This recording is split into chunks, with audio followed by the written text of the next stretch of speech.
Chapter 7. A Mad Tea Party. There was a table set out under a tree in front of the house, and the March Hare and the Hatter were having tea at it. A dormouse was sitting between them, fast asleep, and the other two were using it as a cushion, resting their elbows on it and talking over its head. Very uncomfortable for the dormouse, thought Alice, only as it's asleep I suppose it doesn't mind. The table was a large one, but the three were all crowded together at one corner of it. "No room, no room!" they cried out when they saw Alice coming. "There's plenty of room," said Alice indignantly, and she sat down in a large armchair at one end of the table. "Have some wine," the March Hare said in an encouraging tone. Alice looked all round the table, but there was nothing on it but tea. "I don't see any wine," she remarked. "There isn't any," said the March Hare. "Then it wasn't very civil of you to offer it," said Alice angrily. "It wasn't very civil of you to sit down without being invited," said the March Hare.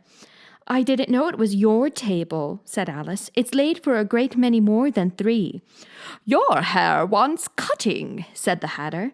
He had been looking at Alice for some time with great curiosity, and this was his first speech. "You should learn not to make personal remarks," Alice said with some severity. "It's very rude." The Hatter opened his eyes very wide on hearing this, but all he said was, "Why is a raven like a writing desk?" "Come, we shall have some fun now," thought Alice. "I'm glad they've begun asking riddles. I believe I can guess that," she added aloud. "Do you mean that you think you can find out the answer to it?" said the March Hare. "Exactly so," said Alice. "Then you should say what you mean," the March Hare went on. "I do," Alice hastily replied. At least I mean what I say. That's the same thing, you know." "Not the same thing a bit," said the Hatter. "Why, you might just as well say that I see what I eat is the same thing as I eat what I see." "You might just as well say," added the March Hare, "that I like what I get is the same thing as I get what I like." "You might just as well say," added the Dormouse, who seemed to be talking in his sleep, "that I breathe when I sleep is the same thing as I sleep when I breathe." "It is the same thing with you," said the Hatter, and here the conversation dropped, and the party sat silent for a minute, while Alice thought out all she could remember about ravens and writing desks, which wasn't much. The Hatter was the first to break the silence. "What day of the month is it?" he said, turning to Alice. He had taken his watch out of his pocket and was looking at it uneasily, shaking it every now and then and holding it to his ear. Alice considered a little and said, "The 4th. "2 days wrong," sighed the Hatter. "I told you butter wouldn't suit the works," he added, looking angrily at the March Hare. "It was the best butter," the March Hare meekly replied. "Yes, but some crumbs must have got in as well," the Hatter grumbled. "You shouldn't have put it in with the bread knife." The March Hare took the watch and looked at it gloomily. Then he dipped it into his cup of tea and looked at it again, but he could think of nothing better to say than his first remark. "It was the best butter, you know." Alice had been looking over his shoulder with some curiosity. "What a funny watch," she remarked. "It tells the day of the month and doesn't tell what o'clock it is." "Why should it?" muttered the Hatter. "Does your watch tell you what year it is?" "Of course not," Alice replied very readily, "but that's because it stays the same year for such a long time together." "Which is just the case with mine," said the Hatter. Alice felt dreadfully puzzled. The Hatter's remark seemed to her to have no sort of meaning in it, and yet it was certainly English. "I don't quite understand you," she said as politely as she could. "The Dormouse is asleep again," said the Hatter as he poured a little hot tea onto its nose. The Dormouse shook his head impatiently and said, without opening his eyes, of course, just what I was going to remark myself." "Have you guessed the riddle yet?" the Hatter said, turning to Alice again. "No, I give it up," Alice replied. "What's the answer?" "I haven't the slightest idea," said the Hatter. "Nor I," said the March Hare. Alice sighed wearily. "I think you might do something better with the time," she said, "than wasting it in asking riddles that have no answers." "If you knew time as well as I do," said the Hatter, "you wouldn't talk about wasting it. It's him."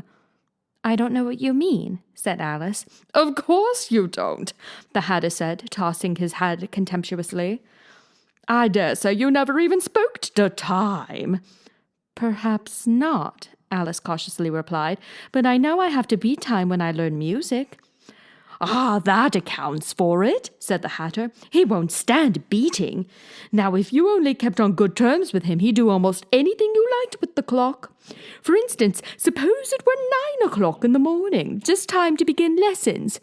You'd only have to whisper a hint at a time, and round goes the clock in a twinkling. 1:30, time for dinner. I only wish it was, the March Hare said to itself in a whisper. That would be grand, certainly, said Alice thoughtfully. But then I shouldn't be hungry for it, you know. Not at first, perhaps, said the Hatter, but you could keep it to 1:30 as long as you liked. Is that the way you manage? Alice asked. The Hatter shook his head mournfully. Not I, he replied. We quarrelled last March just before he went mad, you know, pointing with his teaspoon at the March Hare.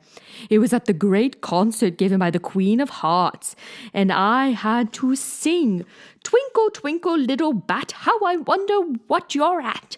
You know the song, perhaps? I've heard something like it, said Alice. It goes on, you know, the Hatter continued, in this way. Up above the world you fly, like a tea tray in the sky, twinkle, twinkle. Here the Dormouse shook itself and began singing in its sleep, Twinkle, twinkle, twinkle, twinkle, and went on so long that they had to pinch it to make it stop. Well, I'd hardly finished the first verse, said the Hatter, when the Queen bawled out, He's murdering the time, off with his head. How dreadfully savage, exclaimed Alice. And ever since that, the Hatter went on in a mournful tone, he won't do anything I ask. It's always 6 o'clock now. A bright idea came into Alice's head. Is that the reason so many tea things are put out here? She asked. Yes, that's it, said the Hatter with a sigh. It's always tea time, and we've no time to wash the things between whiles. Then you keep moving round, I suppose, said Alice. Exactly so, said the Hatter, as the things get used up. But when you come to the beginning again, Alice ventured to ask. Suppose we change the subject, the March Hare interrupted, yawning. I'm getting tired of this. I vote the young lady tell us a story. I'm afraid I don't know one, said Alice, rather alarmed at the proposal. Then the Dormouse shall, they both cried. Wake up, Dormouse. And they pinched it on both sides at once. The Dormouse slowly opened his eyes. I wasn't asleep, he said in a hoarse, feeble voice. I heard every word you fellows were saying. Tell us a story, said the March Hare. Yes, please do, pleaded Alice. And be quick about it, added the Hatter, or you'll be asleep again before it's done. Once upon a time there were 3 little sisters, the Dormouse began in a great hurry, and their names were Elsie, Lacie, and Tilly, and they lived at the bottom of a well. What did they live on? Said Alice, who always took a great interest in questions of eating and drinking. They lived on treacle, said the Dormouse after thinking a minute or two. They couldn't have done that, you know, Alice gently remarked. They'd have been ill. So they were, said the Dormouse, very ill. Alice tried a little to fancy herself what such an extraordinary way of living would be like, but it puzzled her too much. So she went on, But why did they live at the bottom of a well? Take some more tea, the March Hare said to Alice earnestly. I've had nothing yet, Alice replied in an offended tone, so I can't take more. You mean you can't take less, said the Hatter. It's very easy to take more than nothing. Nobody asked your opinion, said Alice. Who's making personal remarks now? The Hatter asked triumphantly. Alice did not quite know what to say to this, so she helped herself to some tea and bread and butter, and then turned to the Dormouse and repeated her question. Why did they live at the bottom of the well? The Dormouse again took a minute or two to think about it, and then said, It was a treacle well. There's no such thing, Alice was beginning very angrily, but the Hatter and the March Hare went shh, shh, and the Dormouse sulkily remarked, If you can't be civil, you'd better finish the story for yourself. No, please, go on, Alice said very humbly. I won't interrupt you again. I dare say there may be one. One indeed, said the Dormouse indignantly. However, he consented to go on. And so these 3 sisters, they were learning to draw, you know. What did they draw? Said Alice, quite forgetting her promise. Treacle, said the Dormouse without considering at all this time. I want a clean cup, interrupted the Hatter. Let's all move one place on.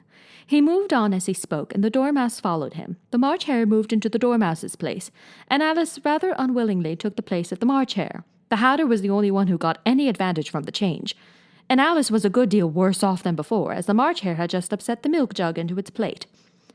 Alice did not wish to offend the Dormouse again, so she began very cautiously. But I don't understand. Where did they draw the treacle from? You can draw water out of a water well, said the Hatter, so I think you could draw a treacle out of a treacle well, eh, stupid? But they were in the well, Alice said to the Dormouse, not choosing to notice this last remark. Of course they were, said the Dormouse, well in. This answer so confused poor Alice that she let the Dormouse go on for some time without interrupting it. They were learning to draw, the Dormouse went on, yawning and rubbing its eyes, for it was getting very sleepy. And they drew all manner of things, everything that begins with an M. Why with an M? Said Alice. Why not? Said the March Hare. Alice was silent. The Dormouse had closed its eyes by this time and was going off into a doze, but on being pinched by the Hatter, it woke up again with a little shriek and went on. That begins with an M, such as mousetraps, and the moon, and memory, and muchness. You know you say things are much of a muchness. Did you ever see such a thing as a drawing of a muchness? Really, now you ask me, said Alice, very much confused. I don't think— Then you shouldn't talk, said the Hatter. This piece of rudeness was more than Alice could bear. She got up in great disgust and walked off. The Dormouse fell asleep instantly, and neither of the others took the least notice of her going, though she looked back once or twice, half hoping that they would call after her. The last time she saw them, they were trying to put the Dormouse into the teapot. At any rate, I'll never go there again, said Alice as she picked her way through the wood. It's the stupidest tea party I was ever at in all my life. Just as she said this, she noticed that one of the trees had a door leading right into it. That's very curious, she thought, but everything's curious today. I think I may as well go in at once. And in she went. Once more she found herself in the long hall, and close to the little glass table. Now I'll manage better this time, she said to herself, and began by taking the little golden key and unlocking the door that led into the garden. Then she set to work nibbling at the mushroom— she had kept a piece of it in her pocket— till she was about a foot high. Then she walked down the long passage. Then she found herself at last in a beautiful garden among the bright flower beds and the cool fountains. Chapter 8. The Queen's Croquet Ground. A large rose tree stood near the entrance of the garden. The roses growing on it were white, but there were 3 gardeners at it, busily painting them red. Alice thought this a very curious thing, and she went nearer to watch them. And just as she came up to them, she heard one of them say, "Look out now, 5, don't go splashing paint over me like that." "I couldn't help it," said 5 in a sulky tone. 7 jogged my elbow. On which 7 looked up and said, "That's right, 5, always lay the blame on others." "You'd better not talk," said 5. "I heard the Queen say only yesterday you deserved to be beheaded." "What for?" said the one who had spoken first. "That's none of your business, too," said 7. "Yes, it is his business," said 5, "and I'll tell him. It was for bringing the cook tulip roots instead of onions." 7 flung down the brush and had just begun, well, of all the unjust things, when his eye chanced to fall upon Alice, as she stood watching them, and he checked himself suddenly. The others looked around also, and all of them bowed low. "Would you tell me, please," said Alice a little timidly, "why you are painting those roses?" 5 and 7 said nothing, but looked at 2. 2 began in a low voice. "Why, the fact is, you see, miss, this here ought to have been a red rose tree, and we put a white one in by mistake, and if the Queen was to find it out, we should all have our heads cut off, you know. So you see, miss, we're doing our best afore she comes to—" At this moment 5, who had been anxiously looking across the garden, called out, "The Queen! The Queen!" And the 3 gardeners instantly threw themselves flat upon their faces. There was a sound of many footsteps, and Alice looked round, eager to see the Queen. First came 10 soldiers carrying clubs. These were all shaped like the 3 gardeners, oblong and flat, with their hands and feet at the corners. Next, the 10 courtiers. These were ornamented all over with diamonds and walked 2 and 2, as the soldiers did. After these came the royal children. There were 10 of them, and the little dears came jumping merrily along hand in hand in couples. They were all ornamented with hearts. Next came the guests, mostly kings and queens, and among them Alice recognized the White Rabbit. It was talking in a hurried, nervous manner, smiling at everything that was said, and went by without noticing her. Then followed the Knave of Hearts, carrying the king's crown on a crimson velvet cushion. And last of all this grand procession came the King and Queen of Hearts. Alice was rather doubtful whether she ought not to lie down on her face like the 3 gardeners, but she could not remember ever having heard of such a rule at processions. And besides, what would be the use of a procession, she thought, if people had all to lie down on their faces so that they couldn't see it? So she stood where she was and waited. When the procession came opposite to Alice, they all stopped and looked at her, and the Queen said severely, "Who is this?" She said it to the Knave of Hearts, who only bowed and smiled in reply. "Idiot," said the Queen, tossing her head impatiently, and turning to Alice, she went on, "What's your name, child?" "My name is Alice, so please your Majesty," said Alice very politely, but she added to herself, "Why, they're only a pack of cards after all. I needn't be afraid of them." "And who are these?" said the Queen, pointing to the 3 gardeners who were lying round the rose tree. For you see, as they were lying on their faces, and the pattern on their backs was the same as the rest of the pack, she could not tell whether they were gardeners, or soldiers, or courtiers. "How should I know?" said Alice, surprised at her own courage. "It's no business of mine." The Queen turned crimson with fury, and after glaring at her for a moment like a wild beast, began screaming, "Off with her head! Off! Nonsense!" said Alice very loudly and decidedly, and the Queen was silent. The King laid his hand upon her arm and timidly said, "Consider, my dear, she is only a child." The Queen turned angrily away from him and said to the Knave, "Turn them over." The Knave did so, very carefully, with one foot. "Get up," said the Queen in a shrill, loud voice, and the 3 gardeners instantly jumped up and began bowing to the King, the Queen, the royal children, and everybody else. "Leave off that!" screamed the Queen. "You make me giddy." And then, turning to the rose tree, she went on, "What have you been doing here?" "May it please your Majesty," said Two in a very humble tone, going down on one knee as he spoke. "We were trying—" "I see," said the Queen, who had meanwhile been examining the roses. "Off with their heads!" And the procession moved on, 3 of the soldiers remaining behind to execute the unfortunate gardeners, who ran to Alice for protection. "You shan't be beheaded," said Alice, and she put them into a large flower pot that stood near. The 3 soldiers wandered about for a minute or 2, looking for them, and then quietly marched off after the others. "Are their heads off?" shouted the Queen. "Their heads are gone, if it please your Majesty," the soldiers shouted in reply. "That's right," shouted the Queen. "Can you play croquet?" The soldiers were silent and looked at Alice, as the question was evidently meant for her. "Yes," shouted Alice. "Come on, then!" roared the Queen, and Alice joined the procession, wondering very much what would happen next. It's a very fine day," said a timid voice at her side. She was walking by the White Rabbit, who was peeping anxiously into her face. "Very," said Alice. "Where's the Duchess?" "Hush, hush," said the rabbit in a low, hurried tone. He looked anxiously over his shoulder as he spoke, and then raised himself upon tiptoe, put his mouth close to her ear, and whispered, "She's under sentence of execution." "What for?" said Alice. "Did you say what a pity?" the rabbit asked. "No, I didn't," said Alice. "I don't think it's at all a pity. I said what for." "She boxed the Queen's ears," the rabbit began. Alice gave a little scream of laughter. "Oh, hush!" the rabbit whispered in a frightened tone. "The Queen will hear you. You see, she came rather late, and the Queen said, 'Get to your places!'" shouted the Queen in a voice of thunder, and people began running about in all directions, tumbling up against each other. However, they got settled down in a minute or 2, and the game began. Alice thought she had never seen such a curious croquet ground in her life. It was all ridges and furrows. The croquet balls were live hedgehogs, and the mallets live flamingos, and the soldiers had to double themselves up and stand on their hands and feet to make the arches. The chief difficulty Alice found at first was in managing her flamingo. She succeeded in getting its body tucked away, comfortably enough, under her arm with its legs hanging down, but generally just as she had got its neck nicely straightened out and was going to give the hedgehog a blow with its head, it would twist itself round and look up into her face, with such a puzzled expression that she could not help bursting out laughing. And when she had got its head down and was going to begin again, it was provoking to find that the hedgehog had unrolled itself and was in the act of crawling away.